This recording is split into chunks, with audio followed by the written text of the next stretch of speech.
A 4-year-old boy stood frozen in the backyard, his eyes locked on a rusted storm drain. "It can't breathe," he whispered into a strange and silent afternoon. No one heard it. No one believed him. But minutes later, his father dug up something unthinkable. A small purple dog, barely alive as if it had been waiting for decades. It wasn't a miracle. It was a connection beyond sound, felt in the heart. And in that moment, the buried secrets began to rise. Don't forget to subscribe to our channel for more haunting and emotional storytelling episodes. Under a sky smeared with ash-gray clouds, the city of Seattle simmered in that kind of silence only rainstorms could summon. The kind that buzzed low and deep like a sound waiting to explode. The neighborhood was still save for the occasional splatter of droplets against rooftops and the quiet hissing of cars slicing through puddles on the main road. On Maplewood Lane, where moss crept up driveways and mailboxes leaned tiredly to one side, a child stood alone near the edge of a curb. 4-year-old Ethan Carter didn't blink as the breeze lifted the hem of his hoodie. His eyes were fixed on something below. At his feet, a grated storm drain rusted wet and yawning glistened with rain. He crouched low, tiny hands gripping the curb's edge, lips barely moving as he whispered something to the dark. "It can't eat. It's dying," he murmured. The words vanished into the drizzle. No one was near enough to hear them. From the second-story window of their modest rental, Rachel Carter caught sight of her son's little silhouette. Her arms were elbow-deep in soap bubbles, scrubbing bottles from her night shift at the hospital, but her gaze lingered. She had seen him there every evening that week, always by the drain, always whispering. She sighed. Another one of his talks with the worms, she thought. He had an active imagination, a quiet one, the kind that wrapped itself around shadows and made friends with them. "Ethan," she called softly through the open pane. "What are you doing out there, baby?" No answer, only the hum of rain. She dried her hands hastily and made her way downstairs, towel still slung over her shoulder. By the time she opened the front door, Ethan had straightened up, his hands tucked into the kangaroo pouch of his hoodie. He didn't look back. Rachel walked over and knelt beside him, her fingers brushing his damp curls. "You okay?" He nodded, still facing the drain. "Who were you talking to?" His reply came like a feather dropped from a great height, soft, eerie, and unshakable. "My friend," he said. "He's stuck. He's down there." Rachel glanced toward the opening. Only shadows and the distant echo of water dripping into water. "You mean a bug?"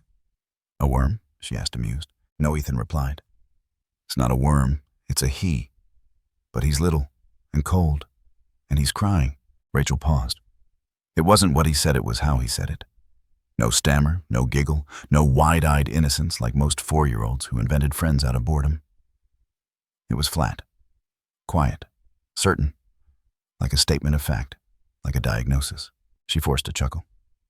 "Honey, nothing's down there. It's just water." Ethan finally turned to her, his eyes blue as a winter lake locked on hers.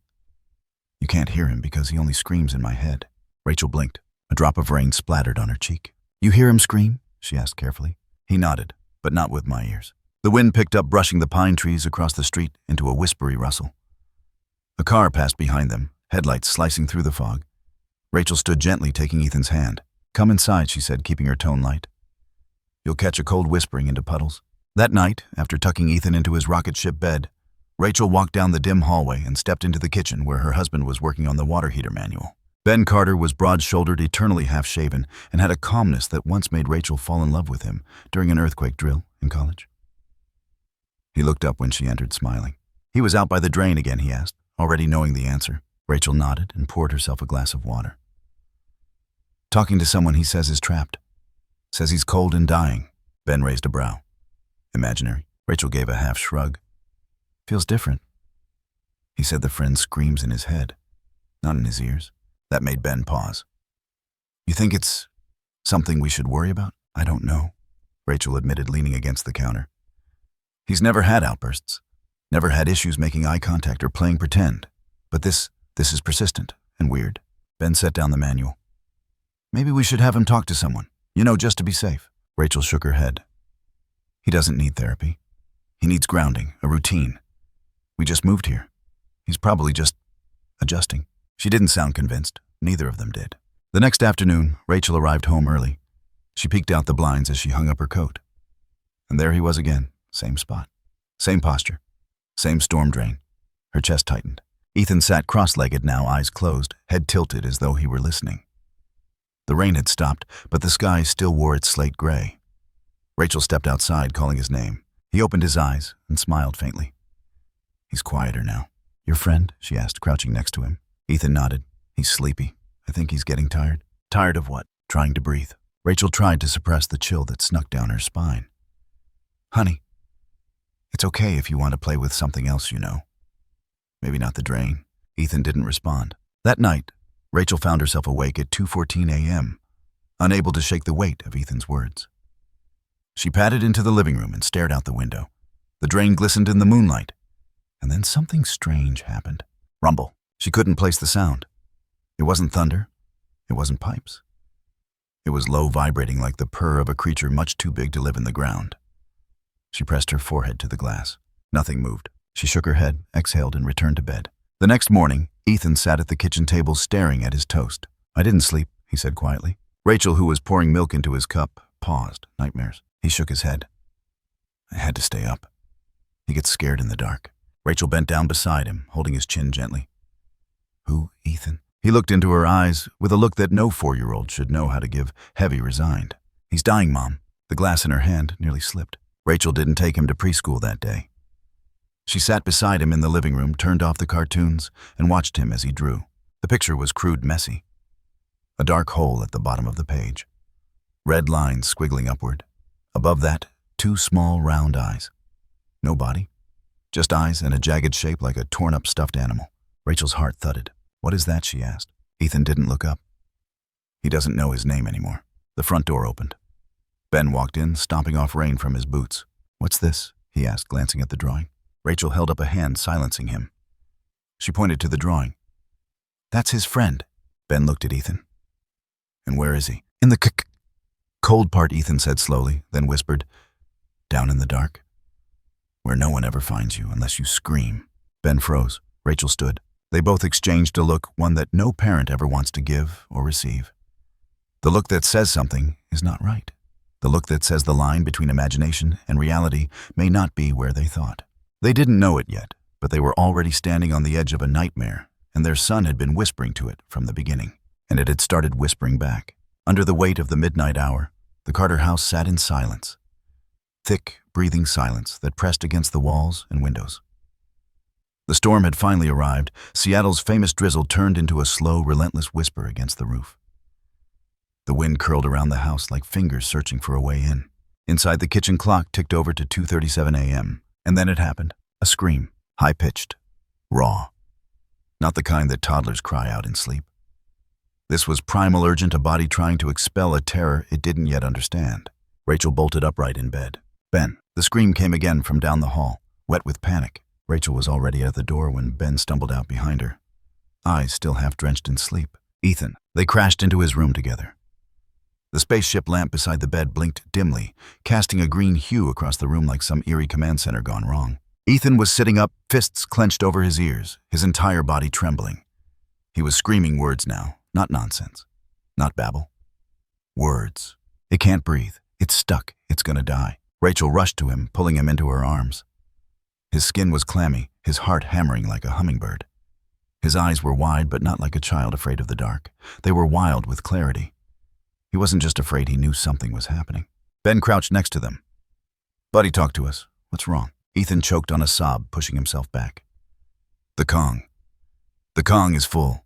He's down there. He's dying. And then he broke. He collapsed into Rachel's chest, body shaking with convulsions of breathless, hiccuping cries. It was like something inside him had cracked open.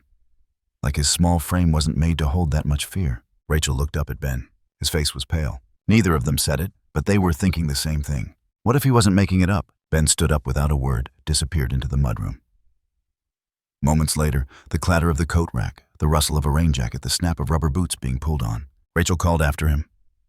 Ben, it's just a dream. He's sleep-talking. But Ben was already gone. The front door slammed softly behind him. Outside, the rain fell in thin, silvery ropes. Not heavy enough to flood, but steady enough to drown sound. The kind of rain that made everything feel suspended, like the world had slowed to a crawl. Ben's boots splashed through shallow puddles as he made his way down the driveway. The storm drain at the edge of their lawn yawned open like a mouth old rusted rimmed in wet leaves. The air around it smelled of iron and mildew. He knelt beside it, flashlight in hand. For a moment, there was only the sound of water sloshing somewhere in the depths. Then, a sound, Not quite a bark, not a whine either. It was something between a gasp and a shudder. Barely audible over the rain. But it was there. Ben's gut clenched. He leaned in, swept the beam of his flashlight across the grates. Nothing, just shadows. He stepped off the sidewalk and pushed aside the overgrowth. There was a loose maintenance hatch further along the curb, half buried under wet branches. Something city workers probably hadn't noticed in years. Ben grunted, yanking it open with both hands. The smell hit him instantly, rot metal and something worse. Beneath that, the sound came clearer now, a shallow rattling wheeze. He turned the beam downward and froze. 3 meters below, on a patch of damp concrete surrounded by thin trickles of runoff water, was a lump of fur, coiled in on itself, barely moving. A puppy, no bigger than a football, fur soaked, matted with mud. Its sides were barely rising, its tongue lolled to one side, blue-tinted.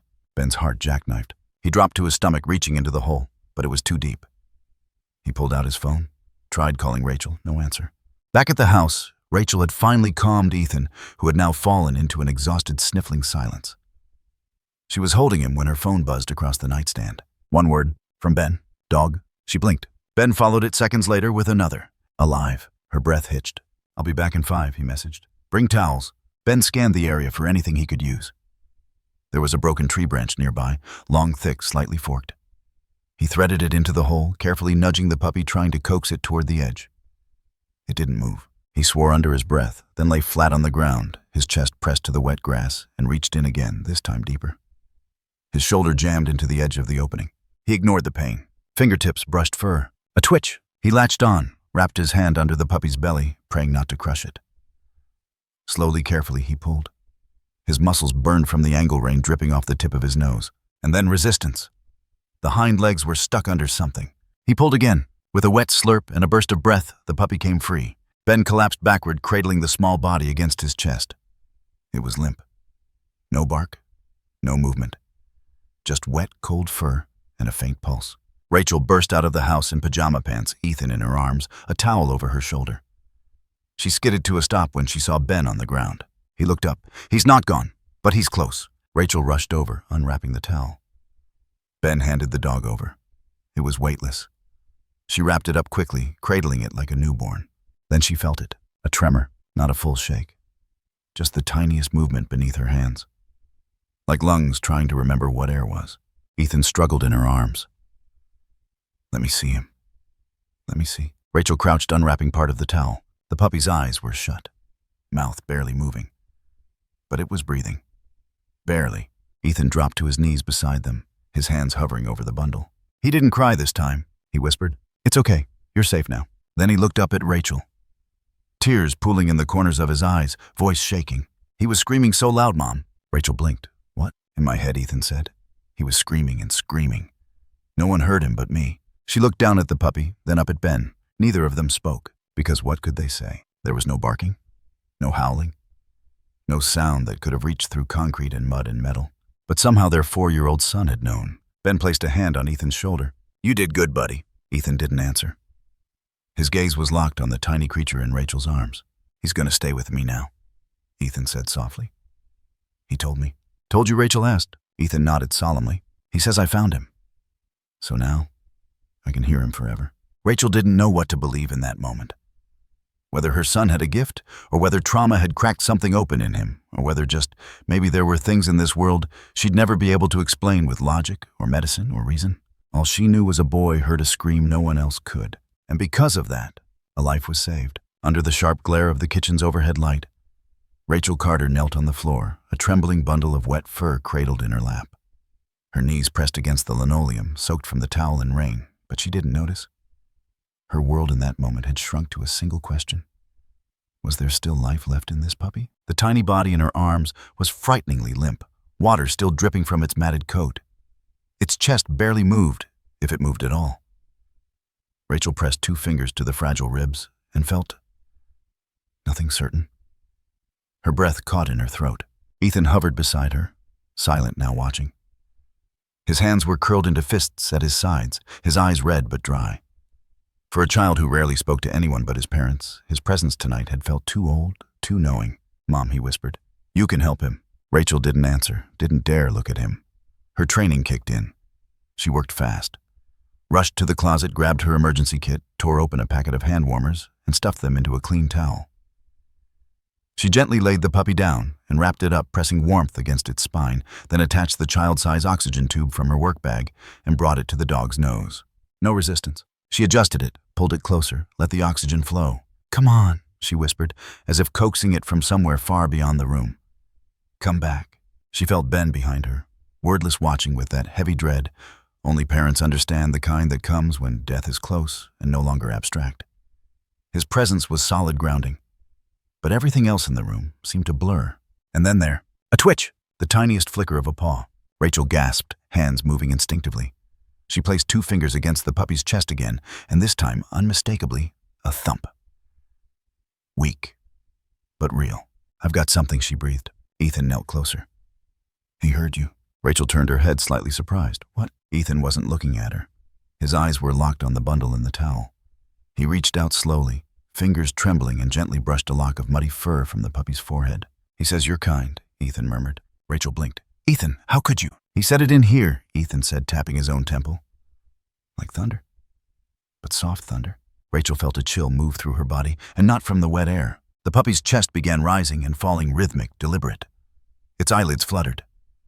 Then, with a sputtering cough that sounded like a wet engine trying to start, it opened one eye just barely. Rachel leaned back, stunned. "Oh my God," Ben murmured. The puppy let out a low sound. Not quite a growl, not quite a whimper. A trembling vibration in its throat, as if its voice hadn't yet remembered how to speak. It wasn't loud, but it carried. It filled the kitchen, echoed off the walls, and made something in Rachel's chest tighten. Ethan whispered, as if translating. "He's saying his name." Rachel looked down again. The puppy was looking at Ethan now, eyes glazed but steady, as though it recognized him. Its tail gave a soft, weak wag. Ben crouched beside them. "Well, buddy, I guess he's yours now." Ethan didn't smile. He simply nodded. "I know." "What are you going to call him?" Rachel asked softly, still watching the rise and fall of the small rib cage. Ethan tilted his head. "Rumble." "Rumble," Ben repeated. Ethan nodded again. "'Cause that's how he talks. Like thunder. But inside my head, the silence that followed was thick, heavy. Rachel didn't know how to respond. She didn't know how to challenge something like that. So she didn't. She just reached over and wrapped her arms around both of them. That night, Rumble didn't leave Ethan's side. They made a bed in the living room with blankets and pillows, the fireplace lit and crackling quietly, casting orange warmth over the room. Ethan lay curled on one side of the makeshift nest, Rumble tucked into his chest like a second heart. The dog's breathing had steadied into something fragile but hopeful. Rachel watched them from the kitchen table, fingers laced together under her chin.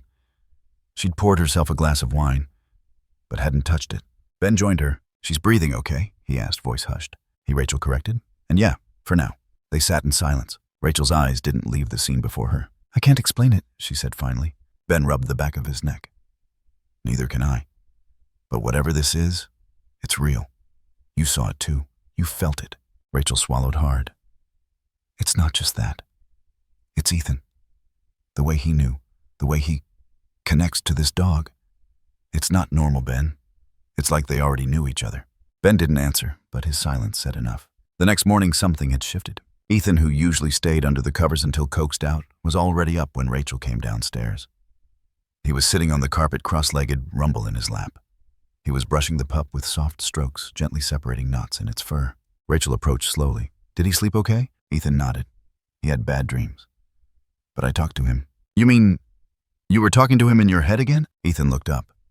"He doesn't like the drain. He remembers being down there. He remembers other things too. But he says it's okay now." Rachel knelt beside him. "What kind of other things?" Ethan hesitated, then whispered screams. Not his, but they were all together.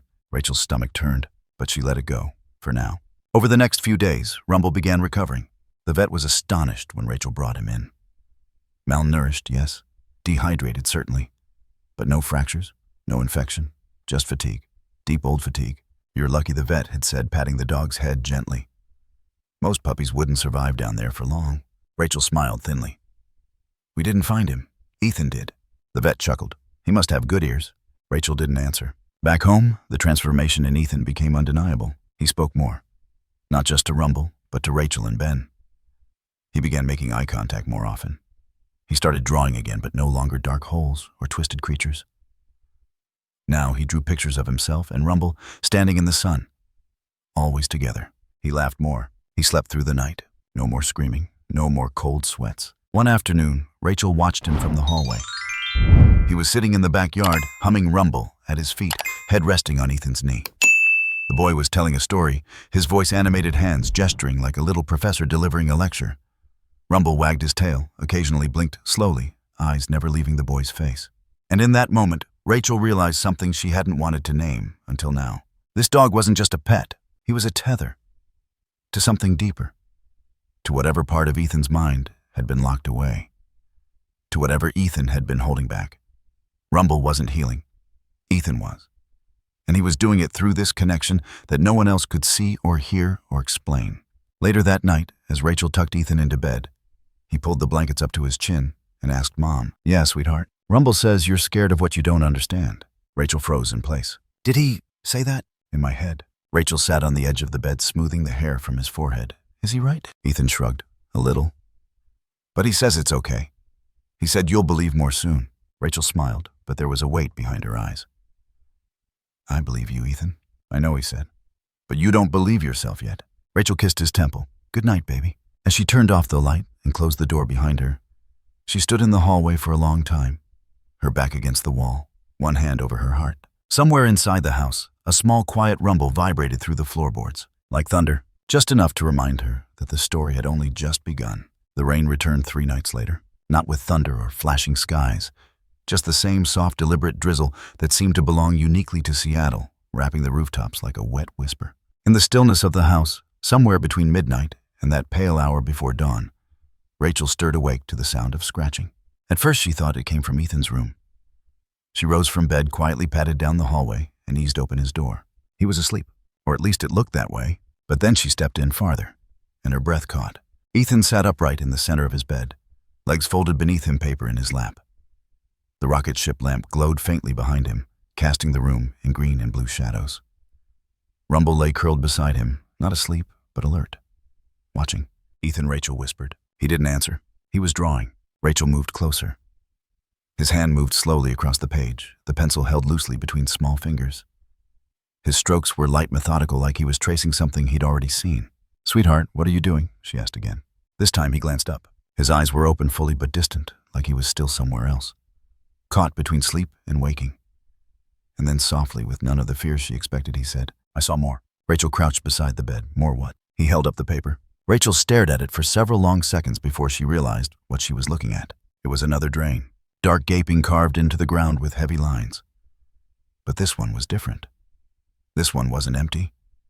This one had eyes, white lidless, floating in the black. She tried to keep her voice steady. "Is this the one outside?" Ethan shook his head. "No, this one is deeper." Rachel looked down again. The drawing was childlike, yes, but there was something unnatural about it. The proportions were wrong.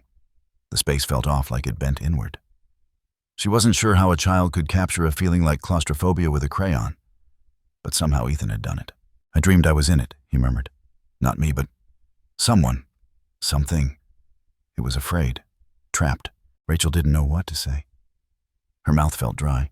Ethan laid the paper down, then reached for another. "I have to draw them," he said. "They don't have voices, but I can feel them." She looked at the new drawing. More eyes. Dozens of them. No faces, no bodies. Just empty glowing whites staring out from the dark. Rachel took a slow breath. "Ethan, honey, have you told anyone else about these dreams?" He shook his head again. They wouldn't hear it anyway. A soft thump echoed from the floor. Rumble. The puppy had shifted, standing up now, posture stiff, ears back. He let out a low growl, a sound deeper than his small body should have been capable of. It was subtle, but Rachel felt it more than heard it. "What is it, boy?" she whispered. Rumble turned toward the window. Then in a sharp movement, he jumped off the bed and padded out of the room. Rachel stood following him down the hallway. He walked straight to the front door, then sat. Not barking, not whining, just watching the street. Rachel hesitated, hand resting on the doorknob. It was 3:17 a.m. She cracked the door open an inch. The street outside was empty. Only the hiss of rain, the glisten of water on pavement, and the gaping mouth of the storm drain across the lawn. It looked no different than any other night. But Rumble wouldn't move. When she finally closed the door and turned around, Ethan was standing in the hallway. He said he smells them. Rachel blinked. "What?" "Down there," Ethan said. "Where it's always cold. They're not gone. Just sleeping." but not like sleep. The kind you don't come back from unless someone calls you. He paused. Rumble says they're starting to wake up. The next morning was soaked in gray. Ben had already left for work when Rachel sat Ethan down at the breakfast table. 2 new drawings lay between them. She studied them in silence. One showed a wall, just a wall, flat, colorless, except for a single white circle near the center, an eye. The second showed something much stranger, a series of tunnels beneath a house, each one curled like a snail shell leading deeper into black. At the very bottom, barely visible, was a shape, indistinct, caged. Rachel looked up. Where did you see this? Ethan poured syrup onto his pancakes, unbothered. In the walls. Rachel's hands tensed. He didn't look up. The house isn't quiet. Not at night. The walls breathe. He turned to look at her. Have you heard them? She said nothing, because yes, she had. But she hadn't told anyone, not even Ben. The last few nights when she lay awake, there had been something. Not quite sound, not quite vibration, but movement, pressure, like wind behind drywall, like a sigh you weren't supposed to hear. I think they're stuck, Ethan said. Like Rumble was, but different, farther away. Rachel reached across the table, gently taking his hand. If they're stuck, what can we do? Ethan blinked. Nothing yet. They're not ready. Rumble, lying under the table, let out a quiet growl. It wasn't until later that week that the next moment happened. Rachel was scrubbing the bathroom sink when Ethan called out from the hallway.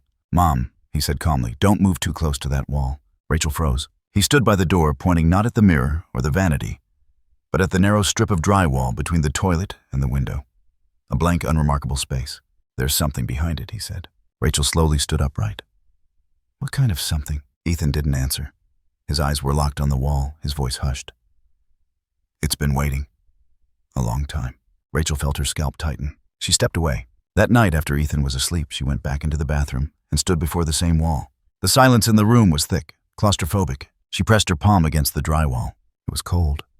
Colder than the rest of the house. She leaned in slowly, ear to surface, and she heard it. Not clearly, not sharply, but undeniably a sound. Breathing. Not mechanical, not pipes. Breathing. Long, slow, damp. Rachel staggered back. For the first time in a long time, she felt afraid to be alone in her own home. The next morning, she confronted Ben. There's something in the walls, she said too quickly. Ben frowned.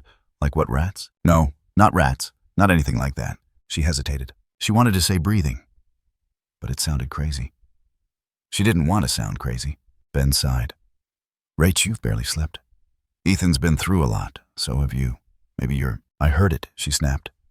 And it's not just me. Ethan pointed right at the wall. Before I even said anything, Ben paused. You think there's something actually inside the walls? Rachel didn't blink. I think our house is sitting on something. Or connected to something. Like a network. Tunnels, caves, I don't know.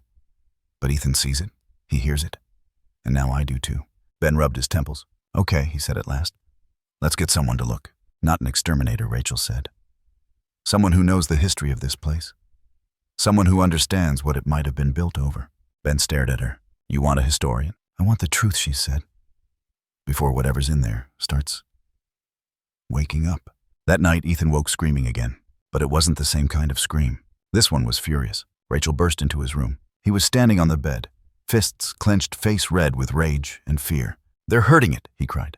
They're hurting the little one. Rachel pulled him into her arms. What little one? Ethan sobbed against her. It's in the dark, but not like Rumble. It's stuck between places. It doesn't know how to scream anymore. Rachel froze. Between places? She didn't know what it meant. But she didn't need to. Rumble stood at the doorway, tail stiff, teeth bared. Rachel looked at the puppy, and for the first time, she knew he understood every word. She knew he'd heard the same screams, only he couldn't say it out loud. But Ethan could. And somewhere behind the walls and tunnels and drains, something else had begun to listen back. It started with the smell. Ben Carter first noticed it one morning while taking out the trash. It wasn't the sour reek of compost or wet garbage, not even the moldy undertone of Seattle's endless damp. It was deeper, older, like rot that had forgotten what it used to be. It clung to the air behind the house like a bruise, thick and unmoving. He paused at the edge of the yard, nose wrinkling. The trash bags hung limply at his side. The smell was stronger near the back fence, where the lawn sloped downward into a narrow strip of wild overgrowth. Beyond it lay a stretch of rusted chain link, and just past that, a row of thick brambles hiding the remnants of what might have once been an access point for the old city sewer system. Ben squatted down near a cluster of wet leaves, trying to pinpoint the source. The earth felt soft beneath his boots, saturated from weeks of rain. He peeled back a patch of ivy and grimaced. The smell hit full force, a deep, marrow-level stench, not fresh decay, ancient. Something sealed away, then split open again. That night he couldn't stop thinking about it. "I think there's something back there," he told Rachel over dinner, his fork barely touched.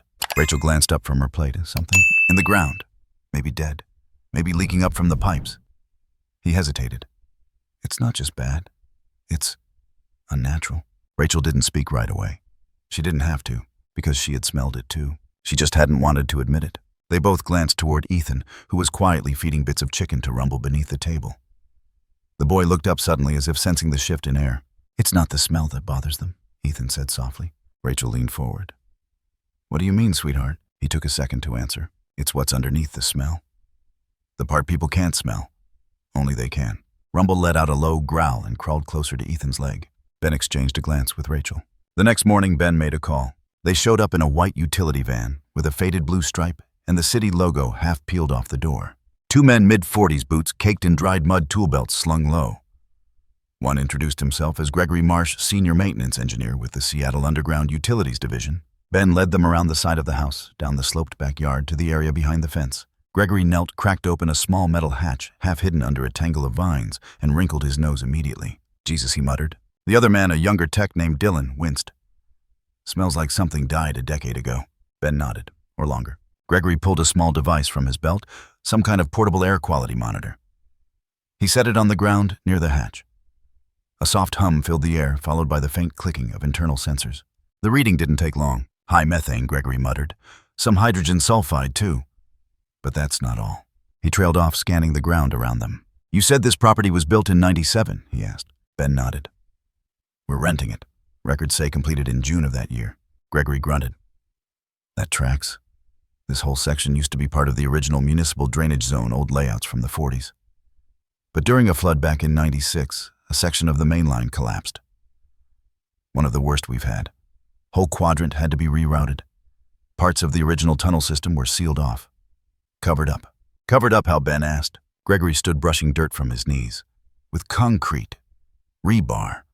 In some cases, they just fenced the areas off and let them rot. Too dangerous to rebuild. Too expensive to fix." "Was anyone hurt?" Ben asked carefully. Gregory hesitated, then nodded. "Yeah, a few fatalities. It made the news back then. One of the old tunnel foremen refused to evacuate. Swore his dogs were still down there. Said he had 10 of them.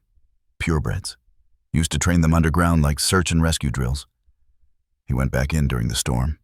Never came out." Rachel, who had stepped outside to listen, felt her stomach twist. "No recovery?" she asked. Gregory shook his head. Too dangerous. Too flooded. They sealed the tunnel behind him. He glanced back at the hole behind the fence. "Right about here, if I'm not mistaken." Later that evening, after Ethan had fallen asleep with Rumble curled up beside him, Rachel sat at the kitchen table surrounded by newspaper clippings and scanned microfilm printouts she'd picked up from the public library downtown. She flipped through the articles with trembling hands. "Local man feared dead after storm tunnel collapse. Rescue suspended in torrential downpour. Dangerous conditions persist.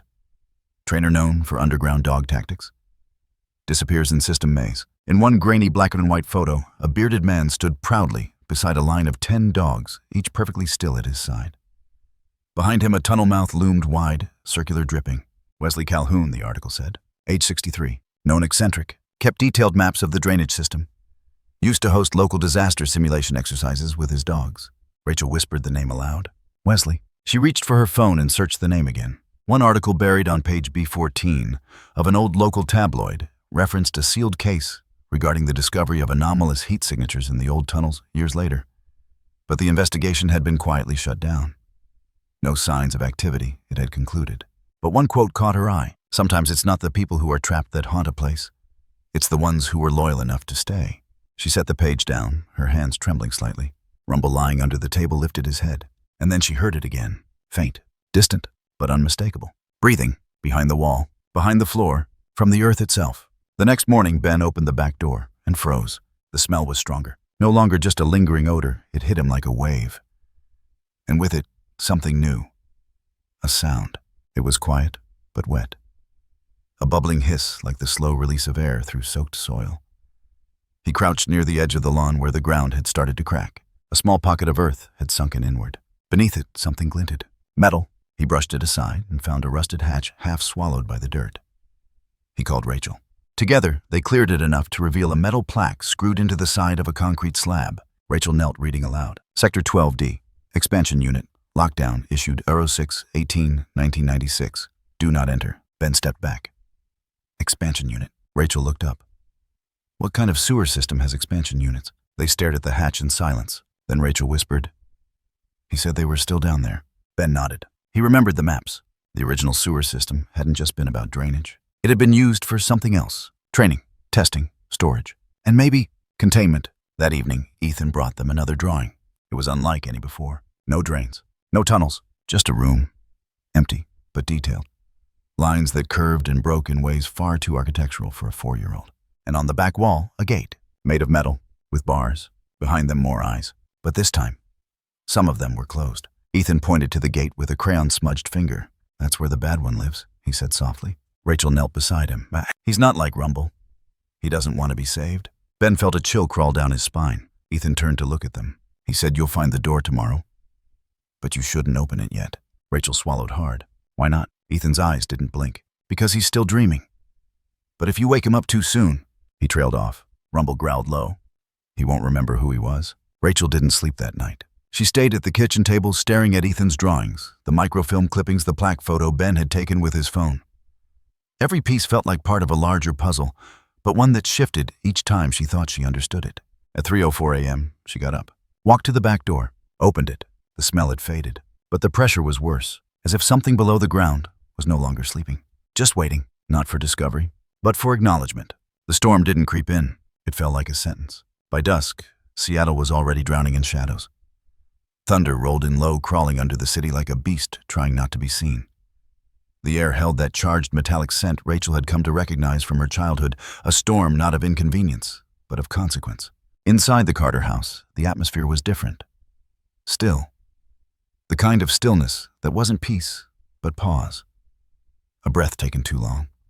Rachel stood at the kitchen sink, staring out through the rain-smeared glass. The backyard was black. No wind, no movement. But the hairs on her arms were standing straight up. Then came the scream. It tore through the silence like a knife through silk. Ethan's voice, shrill, panicked, too old and too young all at once. "He's going to die again." Rachel dropped the glass in her hand. It shattered in the sink. She ran, down the hallway, past the darkened living room. She found Ethan standing on his bed, fists clenched, face slick with sweat and tears. "Ethan," she gasped. "What is it?" He turned to her, eyes wild, and pointed toward the window. "The big one's coming. It's rising. It's waking up. He'll die again. You have to go now." Before Rachel could respond, a new sound exploded through the house. Rumble's bark, loud, guttural, primal. She ran to the back door. The puppy had forced it open. Somehow the latch had come undone. Rumble was sprinting across the backyard, ears flattened against the rain, growling not at the wind or the sky, but at something beneath him. Then she saw where he was going. The rusted hatch. The one Ben and Gregory had uncovered days before. Rumble skidded across the mud and leapt onto it. He barked again and again, clawing at the metal, like he was trying to pull the earth apart with his paws. Rachel screamed for Ben. He was already running from the garage, flashlight in one hand, toolbox in the other. "What's happening?" "The drain. The drain. Ben, Rumble's on it," Ethan said. Ben didn't wait to hear the rest. He knelt beside the hatch, fumbled with the lock that had since fused shut from years of rain and rust. The dog kept barking. Rachel had to grab Rumble and hold him back, her arms shaking with adrenaline. "I need the crowbar," Ben yelled. She ran to the garage, grabbed it from the bench, and hurled it back toward him. The first strike echoed like a gunshot. The second cracked the hinge. On the third, the hatch gave way with a scream of steel. A rush of air surged upward, thick and fetid. Rachel gagged. The smell was worse than before. It was old like breath from something that had waited far too long to exhale. Ben aimed the flashlight down. The shaft was about 12 feet deep walls, lined with concrete slick with moss, and at the bottom, a tunnel. Narrow. Just enough room to crawl. "Stay here," he ordered, already lowering himself inside. "Ben, no, I have to." His voice was already echoing down the concrete throat. Rumble whimpered, pulled against Rachel's grip, wanting to follow. Ethan appeared behind her, then barefoot, soaked face streaked with tears and rain. "He has to go," the boy said. Rachel didn't answer. She couldn't. Ben's flashlight bobbed and vanished. Then silence. And then a sound. Not a bark, not a voice, but something Rachel would never forget. A growl so low it didn't even make sense how it was heard. It didn't rattle air. It rattled bone. Ben's voice called up, muffled but urgent. Rach, you need to hear this. Against everything in her body that screamed, stay! She let go of Rumble and crept to the hole, crouched beside it. What is it? She called down. He didn't answer right away. Then there's a door down here. A pause. And bones. The air inside the tunnel was wrong, heavy, like it was saturated with memory.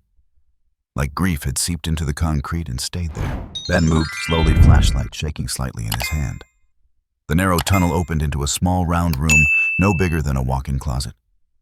The floor was layered with dried mud and moss. Chains hung from hooks embedded in the walls. One of them still held a collar. At the center of the room, partially buried under debris and decay, was a pile of bones. Ben crouched, his light passing over the fragments. Too many for one dog. On the far wall was a slab of metal like a service door. Sealed, bolted from the inside, and scratched. Deep, desperate gouges, the kind no man could make. Something had tried to escape. No, something had tried to dig in. As he stepped closer, he heard it again. The growl, not from behind the door. From inside his own ears. No, deeper, inside his head. It vibrated behind his eyes, made his hands tremble. And then, a whisper. A voice not spoken aloud, but known in the marrow. It's not alone. Ben staggered back. Suddenly the room felt smaller, the air tighter. He turned and scrambled toward the tunnel. Rachel waited in the rain. Rumble pressed against her leg. Ethan standing like a statue behind her. Then finally Ben's head appeared at the edge of the hatch. His face was ashen. She reached to help him out. He climbed without a word. Then looked straight into Rachel's eyes. There are bones down there, he said. Old. A lot of them. And a room. With chains.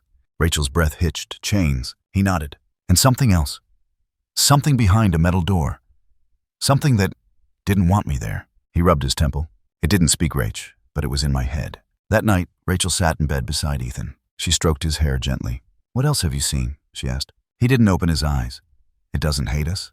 It just forgot what it is. The big one. She swallowed hard. Is it alive? It's not like people, he whispered. It doesn't have skin or breath. But it remembers. He turned his face into her arm. It remembers everything. Rachel fought the shiver crawling up her spine. Then Ethan whispered, it knew Wesley. Her heart stopped. Wesley, she repeated. The man who stayed. It remembers him. And the dogs. And the promise he made. But it's still waiting. For what? Ethan didn't answer. Rumble, sleeping at the foot of the bed, let out a growl, not hostile, but mournful. Rachel looked at the closed door. Somewhere behind the walls, that growl was still echoing. The morning after the storm felt like the world had been wrung out. The trees sagged. The sky was pale and bruised. And everything, grass, windows, roof tiles, people felt damp with something more than water. Ben didn't speak much during breakfast. His coffee went cold. Rachel noticed how he kept touching his temple, like the growl from the underground chamber hadn't stopped vibrating inside him. It hadn't. The feeling had lingered all night, like a tuning fork inside his skull. But Ethan was worse. He hadn't said a word since waking up. He hadn't touched his food, hadn't looked anyone in the eye. His skin was clammy, eyes glassy, as if something was trying to come through him, but hadn't yet decided how. Rachel crouched beside his chair. You okay, honey? Ethan nodded, but it wasn't real. He glanced at the window and said one thing. It's still there. That afternoon, it happened. Without warning, Ethan stood up from the living room floor, walked to the back door, and opened it without a word. Rachel noticed too late. He stepped barefoot into the soaked backyard mud, squelching between his toes, eyes unfocused but wide open. Ethan, she called, rushing after him. Ethan, stop. But he didn't stop. He walked to the edge of the property, toward the exposed hatch Ben had crawled into 2 nights before, and then he collapsed to his knees. Rachel was behind him in seconds. What's wrong, Ethan? Talk to me. His hands trembled. His lips parted. It's stuck, he whispered. I can see it. It's trapped. Its neck. It's caught under the concrete. It can't breathe. His voice was thin, breaking apart at the edges. Ben had just come out of the garage, toolbox in hand. When he heard, he stopped in his tracks. Then he ran. Rachel wrapped her arms around Ethan, but the boy didn't respond. He was frozen somewhere else. Ben dropped to the wet grass beside them, already pulling the tarp off the old tools, yanking a rusted shovel from its mount. Where, he asked Ethan. The boy didn't look up. He raised one shaking finger, pointing to a patch of ground beside the previous tunnel entrance, about 4 feet to the left. Rachel stared. It looked like nothing. Just wet soil and a few clumps of moss. You sure? Ben asked again, voice firm. Ethan didn't blink. Yes. Ben nodded. Then he drove the shovel in. The first few strikes were easy. Loose earth, soft from the rain. But after a few inches, the sound changed. The metallic thunk of shovel against something harder. Ben dropped to his knees, cleared the dirt with his hands. A slab of poured concrete, old, cracked, weather-worn. He looked up at Rachel.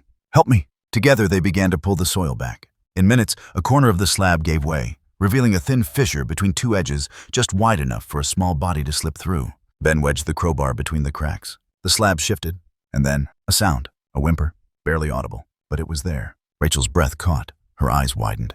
Oh my God. They worked faster now. Mud flew in all directions. Sweat mixed with rainwater. Then something moved beneath the opening. Fur, mud-caked, trembling.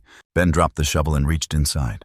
"Careful," Rachel gasped. "I know," he said. His fingers touched something warm. A spine, then ribs. He slid his hand lower, felt a shallow rise and fall. Still breathing, but just barely.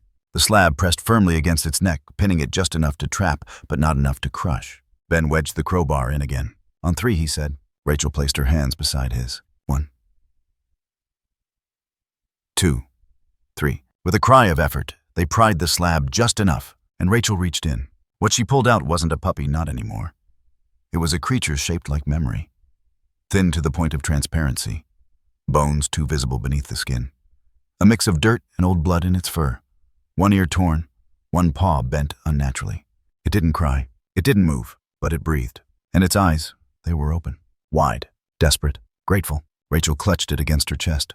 "Oh God, baby, you're okay. You're okay now. You're safe." Rumble whined from the porch, low, urgent. Ethan finally moved. He stood, walked slowly over to his mother, and then he dropped to his knees beside her and held the dying dog's face in his small hands.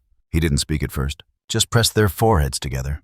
The dog closed its eyes. Then Ethan whispered, "You waited a long time." The air around them changed. Rachel felt it like the temperature had dropped 10 degrees in an instant. Not wind, not weather, presence. A rush of cold swept through the yard, brushing past her ears like a whisper shouted from far away. She looked up. The trees were still. The sky was pale. But she knew they weren't alone. Something was there. Something watching. Ethan's voice broke the silence. He was the last one. Rachel turned to him. "What?" "The last of the ones Wesley left behind," Ethan said. "He was the youngest. He got trapped when the wall fell. The others tried to help, but they couldn't reach him. They promised they'd wait. But the dark made them forget." Rachel's throat tightened. Ben just stared, shovel slack in his hand. Ethan looked down at the dog again. He didn't forget. Rumble approached slowly, head lowered. And something remarkable happened. The injured dog opened its eyes, saw Rumble, and wagged its tail. Only once. But it was enough. Ethan pulled Rumble close with one arm and whispered something to the air. Then he looked up at Rachel. "It's done." They took the dog inside, wrapped it in warm towels, and laid it beside the fireplace. Ben called the emergency vet. They arrived an hour later. A woman in her 50s, quiet, gentle, and utterly speechless when she saw the animal. "I don't know how it's alive," she murmured. "He's 5, 6 weeks old, and he survived in a cemented space that long, alone." Rachel nodded. "Yes, alone." The vet ran a hand along the dog's spine. "He has multiple healed fractures. He's malnourished. And he survived by eating moss. His stomach has evidence of plant matter, no parasites, no infections." She looked up. "This isn't science. This is something else." Rachel placed a hand on the woman's arm. "Please, don't ask questions you don't want the answers to." The vet paused, then nodded. "I'll do what I can." That night, Rachel didn't sleep. Neither did Ben. They sat on the couch, Rumble between them. The rescued pup curled up nearby, wrapped in layers of old shirts. The rain started again. Soft, persistent, like a memory being rinsed away. Ethan finally came downstairs in the early hours of morning, holding one of his drawings. He handed it to Rachel. This one was different. It wasn't a drain. It wasn't a tunnel. It was a circle of light surrounded by dogs. They were all sitting, looking forward, toward something tall, faint, human-shaped. "It's Wesley," Ethan said. "They're with him now." Rachel stared. The dogs in the picture weren't scary. They were peaceful. Still, whole. "He waited too," Ethan whispered. Rachel's voice cracked. Waited for what? For forgiveness. Outside, the sky began to shift. The first pale streak of dawn cracked the horizon. And somewhere deep beneath their feet, the growl, for the first time, was gone. The house smelled different now. Not like mildew and fear and old rotting earth. But warmth. Wet fur. Hope. The storm had passed, and in its place came a strange stillness, like something had exhaled after holding its breath for decades. Rachel stood at the counterphone, pressed to her ear, voice composed, but tight with emotion. Yes, I'm certain. He was pinned, buried, alive. And he's still breathing." The woman on the other end was quiet for a long beat. "Mrs. Carter," she said clearly, shaken. "I've been working rescue in this region for 20 years. I've seen animals make it through hurricanes and landslides, even fire. But this doesn't happen." Rachel looked over her shoulder at the living room. The puppy, thin, trembling but alive, lay on a bed of fleece blankets near the fireplace. His ribs still jutted, his paws still twitched, but the rise and fall of his chest was steady now. Beside him sat Rumble, pressed protectively against his side, licking his face in soft, slow intervals. Whisper didn't flinch. He only blinked, then closed his eyes, leaning gently into the older dog's warmth. Rachel swallowed. "No," she said into the phone. "It doesn't happen." But it did. The vet came again that afternoon, a different one this time. Younger, curious. She wore a heavy coat and boots caked in mud and brought tools that hummed and blinked. But the moment she laid eyes on Whisper, her composure fractured. His heart beats, strong, weak but clean. No lung infection, no eye clouding, no parasites. She listened again, as if the stethoscope might give her a different story this time. "How long did you say he was buried?" "We don't know exactly," Ben replied. "But based on what we uncovered, weeks, maybe more." The vet sat back on her heels. Her gloves were shaking. "That shouldn't be possible," she whispered. Ethan stepped forward, small hands folded in front of him. He looked up at the vet and said very calmly, "He waited." The vet blinked, waited. Ethan nodded. He promised to stay alive until someone came. So he waited. Then he turned toward Rumble and Whisper. They made a promise too. They told each other. None of them would go until someone remembered. Rachel stood frozen at the threshold, watching this exchange like someone who had stepped into a room that had long belonged to a different world. "Who remembered?" the vet asked. Ethan smiled faintly. "Me and Rumble." The vet didn't ask more questions. She just packed up, nodded, and left quietly, like leaving a chapel. Later that evening, with the lights turned low and the fire flickering softly, Rachel sat beside Ethan on the couch. Whisper lay wrapped in a blanket between them. Rumble's nose rested on Whisper's spine, as if guarding a secret. Rachel reached over to brush a piece of hair from Ethan's forehead. "You were very brave, sweetheart." Ethan didn't look at her. He was focused on the dog. But he nodded slowly. "He's not afraid anymore." Rachel's voice dropped to a whisper. "Whisper." He nodded again. "Is that what he wants to be called?" she asked. Ethan's eyes sparkled. "No, it's what he is." Rachel tilted her head. "What do you mean?" "He's not loud like Rumble. He doesn't scream. He's soft. Like wind under doors. Like a dream you half remember." Rachel exhaled slowly. "Whisper," she said aloud. The name hung in the air, warm and light, as if it had been waiting. The next moment caught her off guard. Ethan, without warning, leaned into her. His small body folded against hers, arms wrapped tight around her waist. It was not like the other hugs, the quick, distracted, polite gestures he gave when asked. This was something else, something voluntary, deliberate. She froze at first, then melted, wrapped her arms around him, and buried her face in his hair. It smelled of rain and smoke and something ancient, something released. He whispered against her chest. "He says thank you." Rachel pulled back slightly. "Who?" Ethan glanced down at Whisper. "But not to me," Ethan added. "To you and Dad."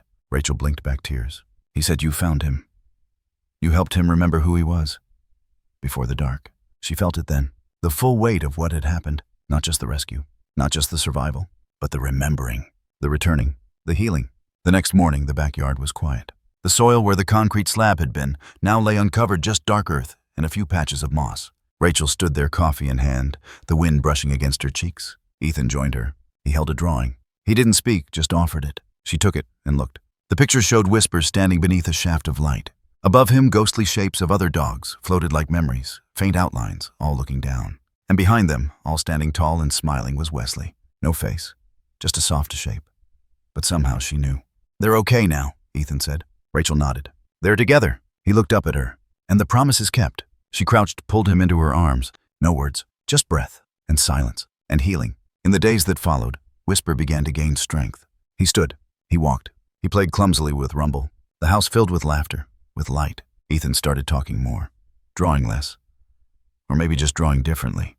Sunlight and flowers and dogs running, not fleeing. Living. Ben built a small wooden bench near the back fence beside the spot where they had uncovered the hatch. On it, he carved a simple inscription for those who waited and those who listened. One afternoon, Rachel found Ethan sitting there alone, staring at the sky. "What are you thinking about?" she asked. He looked up, eyes thoughtful. "About what happens to the things we don't hear." Rachel sat beside him, and he smiled. "Sometimes they don't go away. They just wait for someone to listen loud enough." And this time, someone had. It began with a whisper. Not from Ethan, not even from the wind, but from something in the stillness, an ache, a murmur, a distant vibration that didn't want to be loud anymore. That morning, Ethan sat on the floor by the fireplace, knees pulled to his chest. Rumble and Whisper were curled beside him, one on each side, like bookends pressed close. Ethan's hand moved gently over Whisper's ear, absent-minded, as if tracing the shape of something he couldn't see. Rachel watched from the kitchen, wiping down the counter. She could sense it again, one of his quiet days, the kind where his words came slowly stretched out across the weight of something unspoken. She walked over and sat behind him, back resting against the couch. "Did you sleep?" He nodded slowly, but didn't meet her eyes. "I heard them again," he said finally. "The others." Rachel didn't interrupt. "They don't scream anymore. They used to. But now they're quiet." He drew a shaky breath. "Because nobody listens." Rachel's heart clenched. She waited. Ethan reached for the notebook beside him, opened to a page half filled with scratchy black lines. "They're not angry," he whispered. "Just tired." He pointed to the shapes, more animals. Dozens of them. Their outlines were fading into the edges of the page, blurred and soft, as if the pencil itself was giving up trying to define them. Rachel leaned in. "Where are they now?" "Nowhere," Ethan said. "That's the worst part. They're not anywhere anymore." He hugged his knees tighter. They were good, just forgotten. The silence that followed was thick with meaning. Rachel reached over and placed a hand gently on his shoulder. "You didn't forget them," she said. He looked up at her, his eyes glassy. "No," he said. "But I'm not enough." That afternoon, Rachel drove into town with Whisper and Rumble in the back seat and Ethan beside her, quiet and alert. They stopped at a small hardware store, then the lumber yard. She let Ethan pick out the wood. He chose pine lights, soft and easy to work with. The man behind the counter helped them cut it into shape. "What's it for?" he asked. Ethan looked up and said, "A grave." The man blinked. Rachel stepped in. "A kind of memorial. For animals." The man softened. "Well, that's kind of beautiful." Back home, Rachel and Ben spent the next 2 hours sanding and painting. Ethan drew the lettering by hand with a thick black marker. When they were finished, they stood at the edge of the yard, just beside the old hatch. The ground was dry now. The scent of moss and rust still lingered, but the heaviness was gone. Together, they placed the sign into the soil. Rachel drove the final nail with a steady hand, then stepped back and read the words out loud. "Resting place for the forgotten ones." Below, etched in smaller script, "You were not invisible." Not anymore. Rumble and Whisper sat beside the sign, tails curled around their legs, and Ethan stood between them, head bowed. News spread faster than Rachel expected. At first it was the vet, who told a colleague, who posted something vague but haunting online. Then a local blog picked up the story. Boy rescues dog from buried tunnel, claimed he could hear it through the ground. Most people laughed. Some were curious. A few came. They brought flowers, candles, notes written in crooked handwriting. And then a man came, old, thin, with a walking stick carved from gnarled oak. His coat hung heavy on his frame, and his boots bore the stains of too many years in wet places. He didn't speak at first, just stood before the sign, reading it over and over again. Rachel noticed him from the window. She stepped out quietly, unsure whether to greet him. Ethan followed a few moments later, as if drawn. The man turned when he saw them. His eyes were pale gray like winter skies, but sharp. Sharper than any old man should have had left. "Which one is he?" he asked softly. Rachel tilted her head. "I'm sorry." The man's voice cracked. "The dog, the one you found." Rachel hesitated, then nodded toward the porch. Whisper was asleep in the sunlight, his coat cleaner now, but his body still fragile, still healing. The man stepped forward. His hand trembled as he crouched slowly, painfully. He extended a hand toward the dog, not touching, just letting it hover. Whisper stirred, opened his eyes. Then something happened. The dog looked at the man and whimpered. A sound filled with recognition, with memory. The man gasped. "Oh God," he whispered. "Luna." Rachel stepped forward. "You knew him." The man nodded, eyes wet now. "She was my granddaughter's dog. Luna, a white runt. We had her in '95. Disappeared during the storm. We searched for weeks. Everyone thought she got washed away." His voice broke. "But I knew she wouldn't have left. She was too loyal." He looked at Whisper again. "I carved her name into the side of the old hatch. But it's probably rusted over now." Rachel felt something deep shift in her chest, like a chord being struck. Ethan walked forward and knelt beside Whisper, placing a gentle hand on the man's. "She waited," he said softly. The man nodded, tears rolling silently down his cheeks. "I'm sorry I didn't come sooner." Ethan shook his head. "She forgives you." And for a moment no one spoke. The breeze moved gently through the trees, lifting leaves like pages. Whisper closed his eyes again, resting against Ethan's leg. At peace. That evening they lit candles around the sign, not because anyone asked them to, but because it felt right. They stood in silence. Ben, Rachel, Ethan, the old man, 2 neighbors who'd brought biscuits, and a teenage girl with a photograph of a dog she'd lost in 2002. No speeches, no prayers, just presence. At one point, Ethan whispered something to Rachel. "They're here." She asked who. He looked out into the dark. All of them. And somehow, she believed him. The preschool classroom buzzed with the low, chaotic energy of early childhood crayons, scattered juice boxes, toppled one child crying in the corner over a lost shoelace. But near the window, sitting quietly at a round table with a coloring sheet half filled, was Ethan Carter. Not nervous, not anxious, just still. At his feet, curled in an impossibly obedient loaf, lay Rumble. He didn't bark, didn't flinch, just watched and waited. His tail thumped gently whenever Ethan reached for a new crayon. The other children had asked about him on the first day. Why does he follow you? Is he allowed to be here? Does he bite? Ethan had simply said, he's my ears. They didn't ask again. Rachel stood just outside the window, arms folded tight, watching from the sidewalk. The teacher had invited her in, said she could stay for the first week if it helped. But Rachel had declined. She needed to know that he could exist beyond her arms, that the storm hadn't taken that from him. As she watched her son, her once silent, once fractured boy, lean over to help a girl next to him pick up her pencil. Something inside her cracked open, then smoothed. Ben stepped up beside her, coffee in hand. He looks okay, he said. Rachel didn't look away. He is. A pause. Then soft, like a confession. I used to be afraid something was wrong with him. Ben stayed silent. I thought he couldn't connect. That maybe he was broken somehow. That maybe I'd done something wrong. That I'd missed something. She laughed, but it trembled. But the truth is, he just hears what most of us never bother to listen for. She turned to look at Ben, and the world didn't break him. It just forgot how to meet him where he was. Ben placed a hand gently on her back. Not anymore. That weekend, the rain returned, but not the kind that pressed shadows into corners or carried the weight of something buried. It was gentle, cleansing, almost celebratory. Ethan stood in the yard, boots half sunk in puddles, arms outstretched to the sky. His laughter carried across the grass like music uncontrolled delighted. Rumble chased him in circles, barking once, then twice before darting toward the garden bed. Whisper followed a bit slower, still limping slightly, but with more energy than he'd ever shown before. Rachel watched from the porch blanket wrapped around her shoulders. She hadn't known that sound. Her son's laughter could feel like its own language. Each note struck something inside her that had gone quiet for too long. Whisper stopped suddenly and turned toward the old storm drain. It had been cleared, polished, and adorned with small wind chimes that Ethan had built from bottle caps and keys. The memorial sign still stood beside it, protected by a thin acrylic sheet. Rumble padded over and lay down beside it, tail thumping. Ethan joined them. He crouched beside the drain, leaned forward, and whispered something into the opening. Rachel couldn't hear what he said. She didn't need to, because a breeze lifted, just then subtle, cool, dancing through the yard.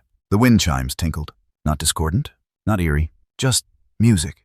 And with it came a stillness that felt like acceptance. Rachel stepped off the porch and into the drizzle barefoot. Ethan looked up at her and grinned, then stood, ran toward her, and wrapped his arms around her waist with a force that almost knocked her back. You okay? She asked, brushing damp hair from his eyes. He nodded. They're not growling anymore, he said. Rachel blinked. Who? Ethan looked toward the drain. All of them. She pulled him tighter. And for the first time since that long, terrifying journey began, through screams and shadows and bones in the dark, Rachel let herself cry. Not from fear, not from grief, but from something new, something light, something whole. The camera pans wide. Ethan running again through puddles, arms flailing, water kicking up around him. Rumble and Whisper at his side, laughter echoing. No screams, no whispers, no growls, just joy. Rain painting the grass in silver. And then the camera slows, pushes in toward the drain. A single drop of water clings to its rim, falls, then stillness. A breeze moves gently past, and in its wake, no growl. Only the faint, unmistakable sound of children laughing.